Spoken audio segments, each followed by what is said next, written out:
¿Qué tal, amigos? Muy buenas noches. Se acerca el momento de la verdad en el Partido Socialista. El domingo los militantes eligen a su nuevo secretario general. Seguro que la mayoría de sus militantes ya saben el sentido de su voto, ya saben quién va a ser su candidato ideal, pero pocos o ninguno saben qué Partido Socialista va a surgir a partir del próximo lunes y qué secuelas van a dejar las puñaladas que se han lanzado unos a otros en los últimos meses. Hoy ha estado en Valladolid una de las que aspira a ocupar ese puesto, la andaluza Susana Díaz, y lo ha hecho el mismo día en el que presentaba en Madrid su proyecto político, un proyecto que, entre otras cosas, incluye mecanismos para regular las consultas a los militantes.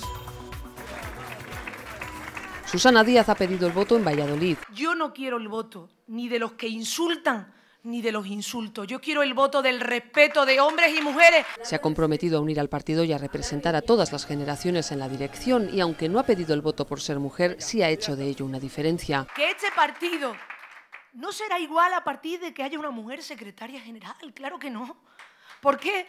Porque por fin romperemos un techo de cristal. Durante casi una hora ha desgranado su programa: sanidad y educación y servicios sociales públicos y gratuitos, ayuda para que los jóvenes acaben sus estudios o emprendan su primer negocio, pensiones aseguradas y la unidad de un Estado español que reconoce la diversidad. Y los socialistas solo entendemos de dos estados, del Estado español que compartimos y del estado del bienestar que nos hace dignos. No ha hecho referencias directas a Pedro Sánchez o Pachi López, pero sí al PP y a Podemos, a los que dice el PSOE debe hacer frente después del 21 de mayo. Lo tenga claro el señor Iglesias, que los socialistas vamos a votar en libertad el próximo domingo pensando en el PSOE. El exsecretario general del PSOE en Castilla y León, la responsable del partido en Palencia, alcaldes y algunos procuradores han acudido a arropar a la candidata, también varios cientos de personas. Díaz ha saludado y se ha hecho fotos, de hecho ha tardado casi 10 minutos en recorrer apenas 20 metros. El lunes hablamos con una política vallisoletana partidaria de Susana Díaz. Hoy hablamos con un político vallisoletano partidario y portavoz de Pedro Sánchez. Óscar Puente es el alcalde de Valladolid. ¿Qué tal? Bienvenido, muy buenas noches. Muy buenas noches. Menuda tralla que lleva, ¿eh? Sí, está siendo duro, pero bueno, ya queda poco tiempo, el domingo ya se vota y afortunadamente yo creo que nos liberaremos de mucha carga. ¿Y si gana Pedro Sánchez, usted aspira a ocupar algún cargo en la nueva Ejecutiva Federal del PSOE? Se lo he dejado claro de antemano, no estoy en esto para ocupar ningún puesto en Madrid. Mi sitio es la alcaldía de Valladolid, es lo que he querido siempre y en donde voy a seguir. No tengo ninguna aspiración nacional y bueno, el tiempo lo demostrará. Usted ha estado en muchos debates, en muchas tertulias con los portavoces de las otras dos candidaturas. La situación está siendo muy tensa. De hecho, ayer un comentario suyo en la tertulia de Hora 25 en la cadena SER ha levantado muchas ampollas en Twitter, en la red, ¿no? Cuando llegó a decir eso de que prefiero mirar con el rabillo del ojo a la izquierda que estar con el culo en pompa hacia la derecha.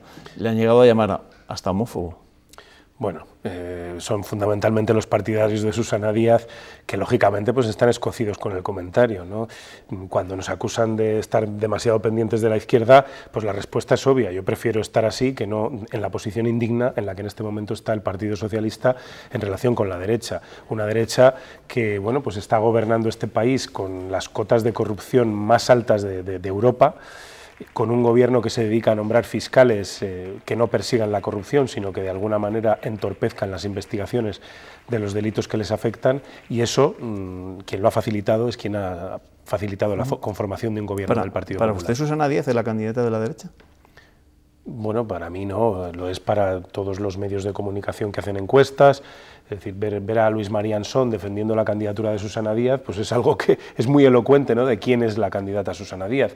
Yo creo que claramente no es la candidata de la izquierda, es una candidata muy cómoda para la derecha porque garantiza, por un lado, la división de la izquierda y la falta de entendimiento entre la izquierda, y por otro, garantiza un PSOE diluido, sin un mensaje propio y un mensaje nítido, y que cuando vaya a pedirle a los votos a los electores y les diga que nos voten para que no gobierne el Partido Popular, no tendrá ninguna credibilidad porque ya le ha dado el voto al Partido Popular en una ocasión. Si gana Pedro Sánchez el domingo, ¿el PSOE se va a podemizar? Pues el PSOE no se va a podemizar, supongo que igual que no se ha podemizado en Valencia, que gobierna con Podemos, ni en Aragón, ni en Castilla-La Mancha. Me sorprende que a Pedro Sánchez se le ponga la sospecha de que se va a podemizar. cuando hay partidarios de Susana Díaz en 4 comunidades autónomas que están gobernando gracias a los votos de Podemos. Me parece que es algo pues tan inconsistente como el conjunto del proyecto que tratan de trasladar a los militantes, ¿no? Lo que sí está claro es que Pedro Sánchez lo que no se va a poner es la venda delante de los ojos como algunos la tienen, y va a creer lo que algunos creen, que todo el mundo ha cambiado menos el PSOE, que el PSOE está igual que siempre, no ha cambiado. Yo creo que el mundo ha cambiado y el PSOE también. Y el PSOE, por tanto, debe asumir la nueva realidad y debe enfocar su proyecto de otra manera de cara al futuro. Vemos lo que está ocurriendo con la socialdemocracia en Europa. Para usted, ¿cuál cree que debe ser la solución para el Partido Socialista si no quiere terminar como ha terminado el Partido Socialista francés o como dicen las encuestas que puede terminar el laborismo inglés? ¿Y el holandés? ¿Y el holandés? ¿Cómo ha terminado el holandés? Con la gran coalición. ¿Y el alemán? ¿Dónde está la socialdemocracia? Sí, acaba de darse un buen revolcón. Yo creo también. que vemos los problemas de la socialdemocracia en 4 países europeos con una raíz muy común, que es una fase de dilución, de disolución del proyecto en los postulados neoliberales, pero también vemos soluciones en Europa. Una de ellas está en Portugal. Y eso es lo que nosotros estamos defendiendo. Nosotros lo que defendemos es recuperar nuestro espacio, que es el centro de la izquierda, no el centro-izquierda, el centro de la izquierda, y a partir de ahí intentar vertebrar un proyecto distinto para nuestro país, ¿no? Y eso es lo que yo creo que en Portugal han sabido hacer y es lo que nos toca a nosotros ahora hacer en este momento, asumiendo que cada país tiene sus características, ¿no? Y que no es lo mismo lo que ha pasado en Francia ni lo que pasa en Gran Bretaña, que tiene sus peculiaridades, que la situación en la que nos encontramos en España. ¿El PSOE se puede romper el domingo por la noche? Gane quien gane. Yo espero que no. Yo creo que el PSOE está muy dividido y que la división no es el problema del PSOE, sino que es la consecuencia de los problemas que tiene el PSOE. El primero de esos problemas es que hay una clase dirigente que cree que el partido es suyo y que puede tomar las decisiones que quiera, al margen o en contra de los militantes, y eso ha producido una rebelión de los militantes. Y por otro lado hay gente en el Partido Socialista que de alguna manera se ha visto colonizada por los postulados neoliberales, ¿no? Nuestra famosa reforma del 135 de la Constitución, ese es un volantazo importante respecto de nuestra ideología histórica, y eso es lo que nos está llevando a los problemas que tenemos. Entonces, es lógico que cuando en el Partido Socialista hay gente que piensa que se puede prescindir de los militantes y que además el Partido Socialista debe defender postulados neoliberales, es lógico que haya división, porque hay una parte muy importante del partido que eso no lo acepta. Pero ¿cómo se puede superar esa división? Porque por lo que vimos y escuchamos en el debate del pasado lunes entre, sobre todo, Susana Díaz y Pedro Sánchez, no es que estuviesen hablando de 2 modelos de partido, es que además había unos odios evidentes entre los dos.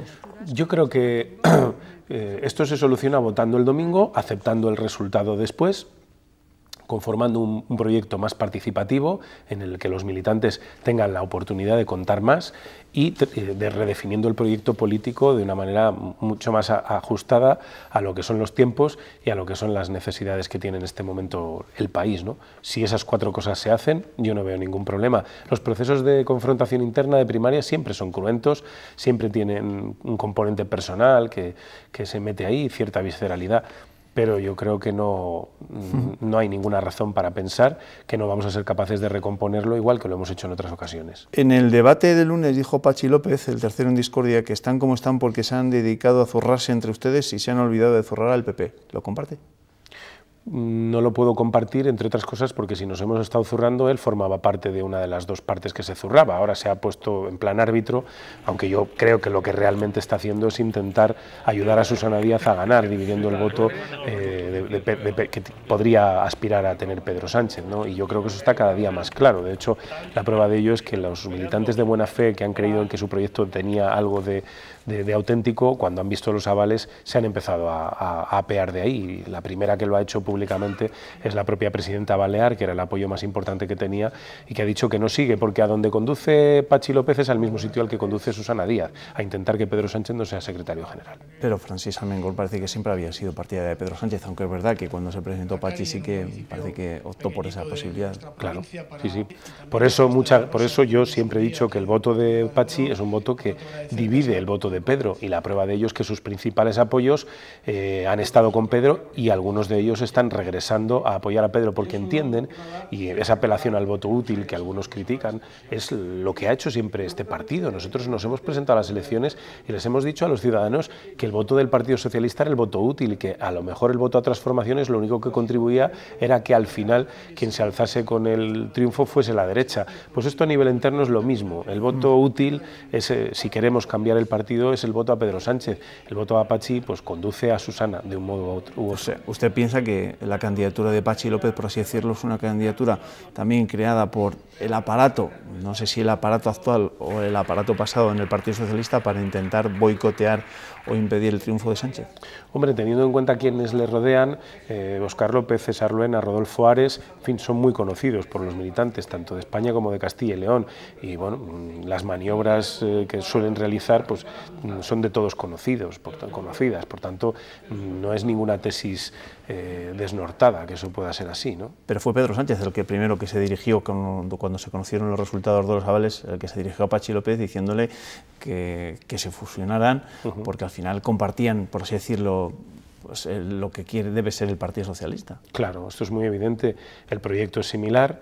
Por tanto, el electorado potencial es el mismo, pero tácticamente la presencia de Pachi en la campaña lo que sirve precisamente es para restar votos al que de los dos tiene más oportunidades de ganar, o tiene oportunidades de ganar, porque Pachi no tiene ninguna, ¿no? De hecho, él es defensor de la segunda vuelta, pero si la hubiera, él no estaría en la segunda vuelta.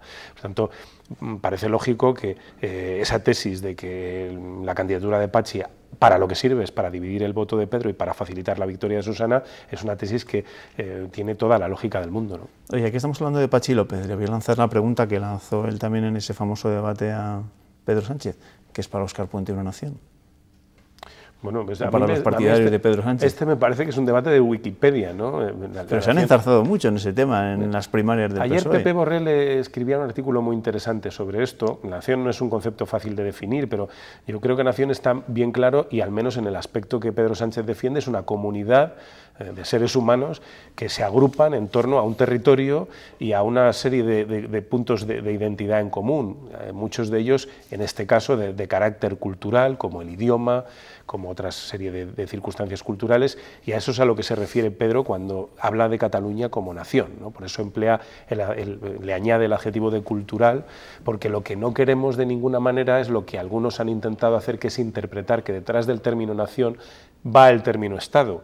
Por otro lado, este debate ya se ha tenido en el Partido Socialista, se tuvo en el 78 cuando se hizo la Constitución española, y ahí están las actas del debate en el que Gregorio Peces Barba decía claramente que el término nacionalidad, que va incluido en la Constitución, es un término sinónimo de nación, y que no pasa nada por decir que España es una nación de naciones. Naciones como territorios en los que hay comunidades humanas que tienen unos rasgos de identidad comunes, que comparten entre sí y diferenciados de las otras naciones que componen nuestro Estado, ¿no? Que componen nuestra gran nación, que es España. Por tanto, no veo la escandalera. Felipe González escribió un artículo con Carmen Chacón en el que hablaba de España como nación de naciones.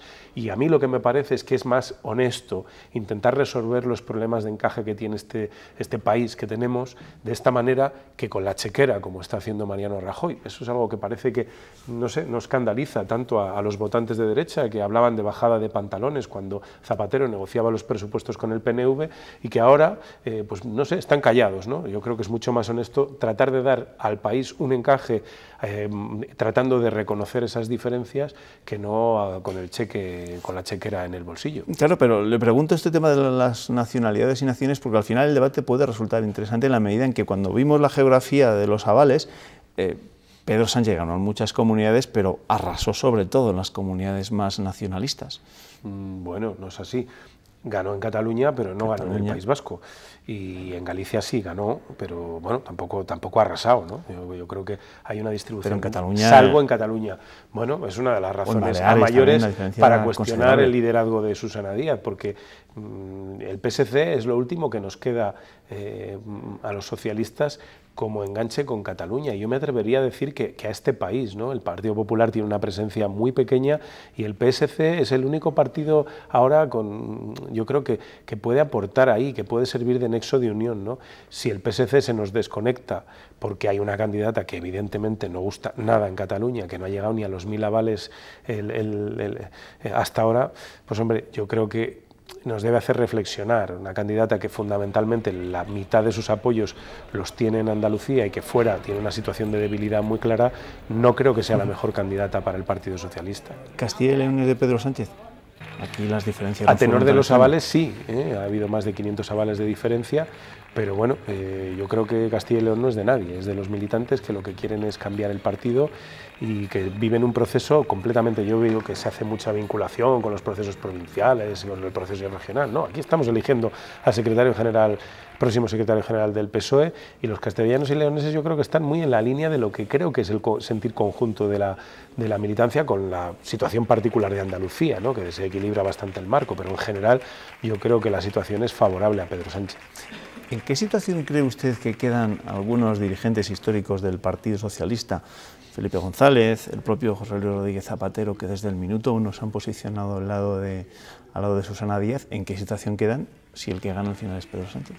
Pues mala, pero es la consecuencia de la decisión que tomaron. Yo creo que los líderes y los referentes históricos del partido deben mantener la neutralidad. ¿Por qué? Porque ahora que se habla tanto de división y de riesgo de fractura, después de la votación pueden ejercer un papel mediador al que han renunciado posicionándose de entrada con una de las candidaturas. Creo que eso es una irresponsabilidad. Creo que no han estado a la altura y creo que además han perdido la perspectiva, y eso los militantes lo ven, ¿no? Por tanto, es una pena que referentes históricos pues, bueno, se hayan decidido a salir dañados de todo este proceso, pero también creo que el partido es mucho más importante que Felipe González o que Zapatero o que Rubalcaba, que el partido no es de ellos, que el partido es de los militantes y es de los que le necesitan, que son las personas que más dificultades atraviesan, y este instrumento está al servicio de la sociedad, no está al servicio de ningún líder. Los líderes pasamos, deberíamos asumir eso, no querer seguir mandando hasta los 80 años, influyendo hasta los 80 años. Yo creo que llega un momento en el que tenemos que asumir nuestra posición, y eso es quizá lo que no han hecho los referentes que usted me cita, ¿no? Para terminar, si gana Pedro Sánchez el domingo, ¿cree usted que el Partido Socialista debe apoyar la moción de censura que está promoviendo Podemos contra Mariano Rajoy? No, ya lo ha dicho Pedro Sánchez, es una moción de censura, bueno, pues que forma parte de la política que está haciendo Pablo Iglesias, fundamentalmente, que es una política pues muy de ruido, de gestos, pero que tiene poco fondo. El Partido Popular acaba de obtener 175 votos para aprobar los presupuestos y muy probablemente tendrá los 176 que necesita para esa aprobación definitiva. En ese escenario, promover una moción de censura es absurdo, ¿no? Porque no tiene ninguna posibilidad de prosperar. Yo creo que lo que tiene que hacer Pedro Sánchez ahora es no tener prisa, recomponer el partido, configurar una buena oferta para la sociedad y hacer oposición en serio. Yo lo primero que haría sería pedirle a los partidos que van a apoyar los presupuestos generales del Estado que como mínimo le exijan a Mariano Rajoy una renovación en el Ministerio de Justicia y en la Fiscalía General del Estado. Es decir, yo le pediría a Ciudadanos que si ya ha decidido apoyar los presupuestos, está en su derecho, pero por favor que exija un mínimo de limpieza a nuestro gobierno, que no podemos tener un ministro de Justicia que está no bajo sospecha, sino ante la evidencia clara de que se está dedicando a proteger a sus compañeros afectados por asuntos de corrupción. No podemos poner lo económico y lo ético en dos planos distintos y separados. Yo creo que tienen que ir de la mano, y por eso creo que no es tanto pedirles a esos partidos que hagan en este momento un esfuerzo ético de regeneración, de esa de la que tanto han hablado, y que pongan en marcha un proceso de impugnación a la política que el Partido Popular está siguiendo en esta materia. Yo creo que eso es lo que tiene que contribuir a que este país avance, y ya vendrán tiempos en los que se podrán plantear alternativas, pero ahora, en este momento, yo creo que lo primero es el partido rearmarlo. Gracias, Óscar Puente, alcalde de Valladolid y portavoz, o uno de los portavoces de la candidatura de Pedro Sánchez. Muchas gracias a vosotros por la oportunidad. Gracias, buenas noches. Pues como se puede imaginar, de este proceso que vive el Partido Socialista tendremos que hablar en nuestro tiempo de tertulia, será a la vuelta de la publicidad, enseguida.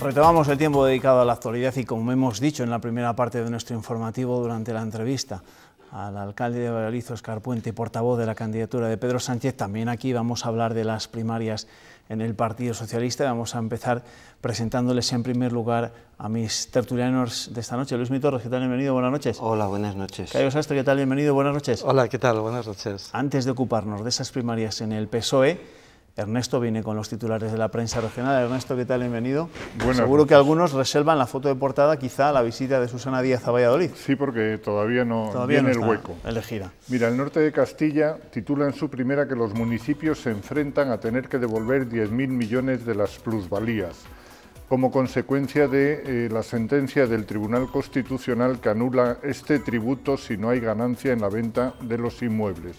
Valladolid, que ya no cobra el tributo, dejará de ingresar 6 millones al año. También la Nueva Crónica de León destaca este asunto en su primera. 4.400 leoneses podrán reclamar ya la devolución de las plusvalías. El diario La Razón: Herrera apuesta por la industria como motor de crecimiento. El presidente de la Junta anuncia 80 millones para financiar innovadores proyectos empresariales. Y Diario de León destaca en su primera: la imposibilidad de cuantificarlo impedirá investigar y juzgar el fraude en las ayudas del carbón. La Audiencia Nacional cree imposible establecer la veracidad o falsedad por la absoluta falta de control de la producción, el suministro y la importación, y a pesar de que un juzgado de Ponferrada imputó a 5 empresas y a 12 empresarios por el fraude en las ayudas del carbón. Diario Palentino, que destaca también en su primera la imagen de un atraco en directo a una entidad bancaria próxima a la comandancia de la Guardia Civil, titula que el Ayuntamiento teme que el AVE de Alar, el AVE a Santander, lastre el desarrollo urbanístico de la capital de Palencia. Y por último, Diario ABC destaca en las páginas de Castilla y León que los vinos de Castilla y León copan ya el 26% del mercado y recortan la distancia con Rioja a menos de 9 puntos. Su valor de venta aumentó un 28% en los 2 últimos años. Pues nada, por los de La Rioja. Gracias, Ernesto. ¿Por qué queréis empezar? ¿Por el Partido Socialista? ¿Por el Partido Socialista y sus primarias? Hoy ha estado Susana Díaz en nuestra tierra, en Castilla y León, en Valladolid, en una tierra, no sé si dominada sobre todo por los sanchistas, ¿no? Donde no ha estado Óscar Puente, por ejemplo. Pero hablas de Valladolid dominada por los sanchistas, de Castilla y León, de bueno, la capital... Sí, el resultado de los avales así lo demuestra, ¿no? Que ganó Pedro Sánchez. Bueno, vamos a ver el domingo luego, que es... Si es que... Hoy ha tardado mucho Susana Díaz en presentar su proyecto, lo ha hecho esta misma mañana en Madrid. Sí, 3 días de las primarias. Un día después del debate, y eso se le reprochó, difícilmente se puede debatir de proyectos. Lo que no tengo también muy claro es si también se les pedía un proyecto, o sea, un programa electoral, porque en teoría, según lo que yo tengo entendido, habían retrasado un poco esto de las primarias porque Eduardo Madina estaba haciendo el programa del PSOE. Lo que ahora ya no parece claro es si ese programa de Eduardo Madina, ¿quién lo asume? ¿Lo asume Pedro? ¿Lo asume Susana? ¿Lo asume Pachi? Yo más bien creo que nos llevan entreteniendo durante un año ya, vamos a por el añito de entretenimiento, el PP mientras satisfecho, porque mira que tiene también el PP para lo suyo, mientras lo único que han puesto de manifiesto los candidatos, lo único es que el día después va a ser poco menos que imposible tener un PSOE unido. Luego hablaremos de la unidad o no unidad del Partido Socialista, pero antes, Cayo, te quiero preguntar. Bueno, estaba pensando cuando hablaba Luis, y la verdad que podemos decir de este proceso que nos llevan mareando tiempo y tiempo y tiempo. Los personajes también son viejos, pero se presentan como nuevos, porque la sorpresa es que el Sánchez se presenta como alguien nuevo, pero tiene una historia de la que no habla nadie. Ni él tampoco habla de la historia. Entonces, Susana también tiene una historia que tampoco habla de su historia. Yo he leído hoy el programa y parece un programa de gobierno, no sabes hacia dónde van las cosas. Yo creo que el desconcierto entre ellos es total y que tiene muchas posibilidades de ganar Pedro Sánchez, porque el militante ha decidido ponerse el mundo por montera, si consideramos lo que ha ocurrido en Francia y en Inglaterra. El problema es que te preguntas hacia dónde van, ni ellos mismos lo saben. Es como una especie de máquina en marcha que el conductor ha abandonado los mandos y bueno, todos van empujando en direcciones extrañas, pero no sabes qué va a ocurrir al final, ni ellos mismos. Bueno, y lo sabrán algunos de los gurús del Partido Socialista, porque sobre la situación que atraviesa el PSOE ha hablado uno de sus líderes históricos, Felipe González, que ha estado en Segovia para participar en el ciclo Valores y Sociedad. Por cierto, que una veintena de jóvenes han intentado reventarle la conferencia y se han concentrado en el exterior de la sala con carteles y proclamas contra el expresidente del Gobierno. González, que no ha ocultado en los últimos tiempos su apoyo a Susana Díaz, descartaba ante los medios una escisión en el PSOE después de las primarias de este domingo. Yo no creo que vaya a haber una decisión. Hemos pasado por momentos difíciles en la historia del partido. Este es difícil, otro mucho más difícil. Hombre, déjenme solo decirle que el mérito del debate es que haya existido. Hemos visto... Teme Felipe González una decisión en el Partido Socialista, pero va a ser difícil recomponer a partir del lunes, gane quien gane el Partido Socialista. Yo creo que es evidente. El debate del otro día, si puso algo de manifiesto, son las patadas en el estómago entre ellos. Nadie estaba hablando de ideas, nadie estaba hablando de modelo de partido. Están dándose lo que empezaron siendo pellizquines y acabaron siendo patadas en el estómago directamente. Entonces, yo creo que es complicado, pero creo que el propio proceso de primarias, yo no soy, debo ser un bicho raro porque no te creas que soy yo muy partidario de primarias y ahora parece que están muy de moda. Me parece que son... No te garantiza que elijas al mejor. No, claro, es que son... A mí tengo la sensación que importamos modelos que son ajenos, que tienen más que ver con otro tipo de votación, que es un sistema mayoritario como es el de Estados Unidos, y cogemos un trocito aquí, otro trocito de allá, y son bastante difíciles luego de encajar, porque en Estados Unidos pues los partidos, el Partido Demócrata y el Partido Republicano, son más bien maquinarias al servicio del candidato y no elementos como tenemos aquí. Pero al margen de eso, claro, lo que nos demuestra, alguien puede poner el ejemplo de Portugal, en Portugal ha salido bien, vaya, bien. Pero si algo nos demuestra Italia, Francia e Inglaterra es que posiblemente el candidato elegido por las bases tiene que estar mucho más a la izquierda o a la derecha, dependiendo del partido que estemos, que el que luego digiere la sociedad. Entonces podemos elegir candidatos pata negra, pero vamos a ver luego lo que dice el común de los mortales, que están más bien en las zonas templadas ideológicamente. Claro, yo no sé si al final en todo este debate y en toda esta campaña eterna de las primarias del Partido Socialista se ha respondido de verdad a la auténtica cuestión que se tiene que hacer el Partido Socialista en España y los partidos socialistas en el conjunto de Europa. ¿Qué queda de la socialdemocracia? ¿Hacia dónde tienen que ir este tipo de partidos? ¿Izquierdas, centro? Pues bueno, no lo saben y entonces el resultado, yo creo que hay muchos análisis al respecto, pero todos están perdidos o estamos perdidos en los análisis. Lo cierto es que si tú te lees hoy el programa que ha colgado en la página web Susana, es un PDF de 50 páginas que es como una especie de plan de gobierno. Entonces lo que sí abunda es dar mucho a la gente, dar a los jóvenes, dar becas, ayudar, combatir la pobreza, algo que hace la derecha, la izquierda, los del centro, los vecinos de mi comunidad, también mi cofradía, Ernesto, también recaudamos dinero para dárselo para combatir la pobreza y lo enviamos a África y tratamos de crear una sociedad decente y todo lo demás, ¿no? Pero claro, el mundo ha cambiado y esto está desbordando a todo el mundo. Entonces, ¿qué es la izquierda? ¿De qué estamos hablando? Ellos mismos no hablan de esto, sino es una lucha por el poder, el debate. No hay ninguna idea que esté pensando en España, a no ser que se apunten a lo de Puigdemont o algo así por el estilo y lo vean muy progre, pedir la independencia de Extremadura o cosas así por el estilo. Entonces no hay ningún debate, no están pensando en los demás. Pero es que además yo creo que el debate ni siquiera está en esto de los programas y esas cosas. Es un debate de emociones y un debate de emociones yo creo que da lo mismo lo que esté escrito. Si ya yo soy Caperucita y tú eres Blancanieves o tú eres el lobo feroz y yo la... De hecho, un apunte, lo de Corbyn de Inglaterra, los militantes le siguen apoyando y hay una diferencia de 20 puntos que le va a sacar el Partido Conservador. Claro, y el tipo ha dicho que no se va aunque le saquen 45 puntos. Antes nos recordaba en la entrevista el alcalde de Valladolid, Óscar Puente, qué es lo que ha pasado en Holanda también con el Partido Socialista, qué es lo que puede pasar en Alemania con el Partido Socialista alemán, al que tanto se alaba del resto de Europa por formar parte o ayudar a Merkel a gobernar, pues que hace 2 días en Renania, en un estado en el que gobernaba de toda la vida, pues resulta que ha perdido. ¿Qué ha perdido? Claro, es un debate muy interesante al que se enfrenta el Partido Socialista, ¿no? Claro, y en cambio en Alemania el candidato Martin Schulz pues es un hombre de prestigio, con una trayectoria y que yo creo que contrasta notablemente con los candidatos españoles. Es decir, que si algo se puso de manifiesto para mí el lunes en el debate fue la precariedad de los tres candidatos, no de uno ni de dos, de tres. Claro, porque yo creo que el debate... El debate que posiblemente esté sobre la mesa sea precisamente el que planteaba el moderador, el de la socialdemocracia o el de otras posiciones más izquierdas.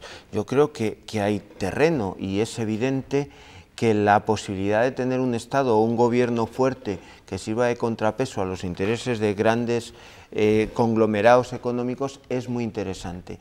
La cuestión es si abordar ese debate se puede hacer mejor desde las emociones, desde las patadas en el estómago o desde un planteamiento serio. Y si es posible que haya fuerza suficiente para poderlo llevar a cabo, porque aun en el mejor de los casos y que ganase el Partido Socialista y después volviese a ganar las elecciones generales, por decirlo de alguna manera, la pregunta es...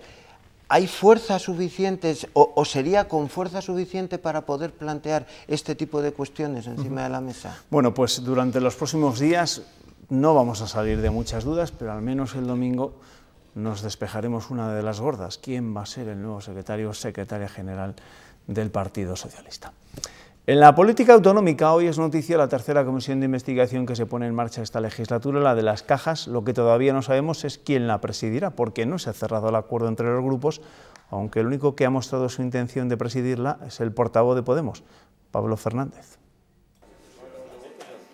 Podemos ha sido el único en presentar oficialmente candidatura a presidir la comisión. Como yo soy una persona que cree en la palabra dada y en los pactos de caballeros, yo todavía tengo la esperanza de que Ciudadanos no presente su candidatura. Duda porque Ciudadanos apuesta por un presidente que PP y PSOE apoyen y creen que el de Podemos puede suscitar recelos. El que suscite mayores apoyos dentro de esa comisión tendrá la posibilidad de tener el presidente de esa comisión. Pero confirma que no presentará candidatura, con lo que PP y PSOE tendrán que votar a favor o en contra de Pablo Fernández. Confiamos en la madurez, si es que la tienen, de los nuevos partidos para alcanzar un acuerdo. Que se entienda con Ciudadanos, que traigan una propuesta desde todos los grupos que han formulado la petición de comisión de investigación y esa será la propuesta que apoyará el Grupo Socialista. Sea quien sea el presidente, se enfrentará al problema de moderar el debate y participar a la vez, porque ambos grupos cuentan con un solo representante. Es una cuestión que valorará la mesa, será la posibilidad de que haya una vicepresidencia.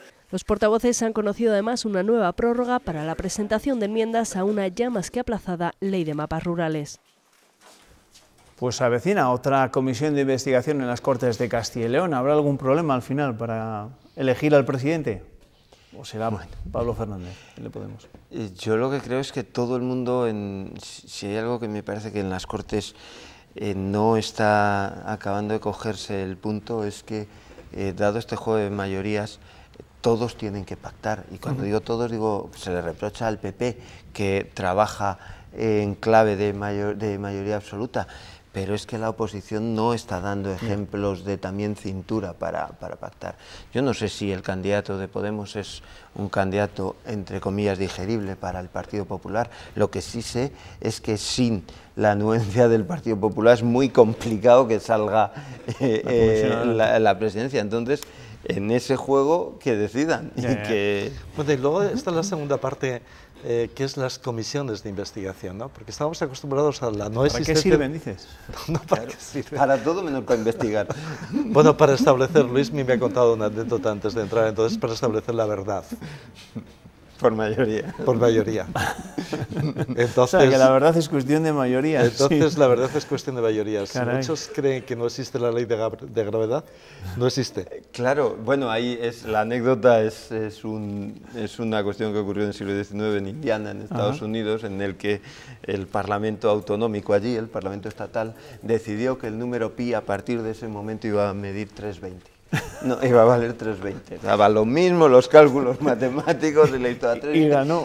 Y claro, La cuestión la plantea un médico, el diputado de turno es un granjero y los diputados votaron allí en aquel Parlamento que el PIB era 3,20. Pues con las comisiones de investigación pasa exactamente lo mismo. Estamos perdiendo el tiempo porque en definitiva quien la preside da lo mismo. Pues nada, al final, como vamos a estar un poco saturados de comisiones de investigación, todo se va a devaluar un poquitito, ¿no? Con un par. Bueno, esperamos algo más, ¿no?, de esta comisión de investigación, sí, ¿no? Que fíjate que hemos hablado de las cajas y de lo que han acabado las cajas. Que lo que tienen que sustanciar es un proceso que ha sido demoledor para Castilla y León en concreto, también para otros sitios, pero desde luego estamos asistiendo ahora a la deserción de oficinas rurales, al cierre de oficinas rurales, a la gente que no tiene ningún sitio próximo al que acudir para tramitar sus asuntos económicos. En fin, yo creo que las secuelas del proceso de las cajas son importantes para que la comisión se lo tome en serio. Eso sí. Bueno, y la que se podría retomar en breve es otra comisión, la de las eólicas, después del giro de 180 grados que ha dado el Partido Popular. Lo ha anunciado el propio presidente regional del partido, Alfonso Fernández Mañueco. Ahora ya no esperará la resolución judicial, argumento que venía defendiendo en los últimos meses. Por cierto, que en los próximos días el Partido Popular decidirá si se persona como acusación popular en esa supuesta trama de las eólicas. Puede ser el momento de impulsar dentro del ámbito parlamentario y ceñido única y exclusivamente al ámbito de lo denominado de las eólicas, la comisión de investigación. Yo creo que puede ser un buen momento, puede dar lugar a que se analice y que desde la reflexión de la propia comisión, pues ver a quién hay que citar, quién tiene que intervenir. ¿Os ha sorprendido esta declaración del presidente regional del Partido Popular, Alfonso Fernández Mañueco, después de meses en los que el Partido Popular parecía que no era muy partidario de retomar la actividad en esa comisión de investigación? Bueno, de alguna manera sí, de alguna manera yo creo que también llevaba viendo ya unos días de alguna corriente de fondo. Yo creo que el desbloqueo de la comisión de las eólicas pasa por la comparecencia del presidente de la Junta, Juan Vicente Herrera, en ella, y yo creo que de alguna manera se han producido elementos diferenciales respecto a la situación anterior. Hay que recordar que la comisión de investigación se crea en base a, no es una palabra, una expresión que me guste, se crea a partir de una noticia de un periódico del país. Se crea sin el documento que da soporte a esa. Ahora hay un hecho que cambia completamente la situación, y es que hay un documento de la Fiscalía Anticorrupción que pone los puntos sobre las IES. Yo creo que ese cambio es el que de alguna manera impulsará al presidente de la Junta a comparecer, yo creo que antes de lo que pensamos, y a partir de ahí a permitir desbloquear, pero no solo, está bien, está el presidente de la Junta, pero yo creo que hay bastantes más cosas que pactar a la hora de... Y yo no sé si Mañueco ha marcado otro límite, y es que lo ha circunscrito a las eólicas. Nos olvidamos de algún otro caso que también esa comisión en teoría debería o podría estar tratando. Bueno, pues esta era una de las noticias y una de las declaraciones de la jornada, en un día en el que tenemos que volver a hablar de la presidenta madrileña, de Cristina Cifuentes, que se había convertido en bandera contra la corrupción, pero estos días se las tiene que ver con informes de la Guardia Civil que cuestionan algunas de sus actuaciones. 24 horas después del primer informe de la UCO pidiendo investigar a la presidenta madrileña, se ha filtrado un segundo informe donde la Guardia Civil ratifica sus sospechas. El juez Velasco, por cierto, es contrario a su imputación, ya lo saben, pero este magistrado abandonará el juzgado que lleva este caso el 1 de junio. Un segundo informe de la UCO pide investigar a Cristina Cifuentes por un presunto trato de favor al empresario Arturo Fernández a cambio de donaciones al PP cuando ella presidía la mesa de contratación de la Comunidad de Madrid. El texto dice que era partícipe y conocedora de las irregularidades, como indicaba también el informe filtrado el lunes y al que ella quita valor. Se emiten una serie de juicios de valor, pero que no tienen una trascendencia, una relevancia jurídica. Matiza que no reprocha nada a la Guardia Civil, sino solo a este informe, e insiste en su inocencia. Nadie puede poner en cuestión, y yo no lo voy a permitir, además, mi honradez, mi honorabilidad, y que yo no he hecho nunca nada ilegal. Ha hablado con Rajoy, quien la respalda. ¿Confías en Cristina Cifuentes a pesar de lo...? Absolutamente. Mucho más duro es Ciudadanos, su socio de gobierno, aunque de momento descarta exigir su dimisión. Si la señora Cifuentes resultara imputada, haríamos exactamente lo mismo que hemos hecho en Murcia. La Fiscalía y el juez Eloy Velasco rechazan imputar a Cifuentes. Habrá que ver qué hace el sustituto del magistrado de los casos Púnica y Lezo, porque Velasco dejará el juzgado el 1 de junio. Por un ascenso que había solicitado a otra sala de la Audiencia Nacional. El anuncio de su marcha coincide con una decisión sobre la Púnica. Ha fijado una fianza de 400.000 euros para que Francisco Granados pueda abandonar la prisión de Valdemoro, donde está encarcelado desde hace 2 años y medio. Bueno, ¿y vosotros cómo interpretáis todo esto que está ocurriendo en torno a Cristina Cifuentes? Ayer fue una tarde de locos, por cierto, ¿no? Primero, cuando se filtraba ese informe de la Unidad Central Operativa de la Guardia Civil, a los pocos minutos cuando el juez dice que no le va a imputar, ¿no? Bueno, la verdad es que esto es un poco como lo de Trump y los rusos, ¿no? Ya no sabes dónde está, la verdad, ni qué está ocurriendo, ¿no? Porque lo cierto es que el informe de la Guardia Civil hace referencia a una supuesta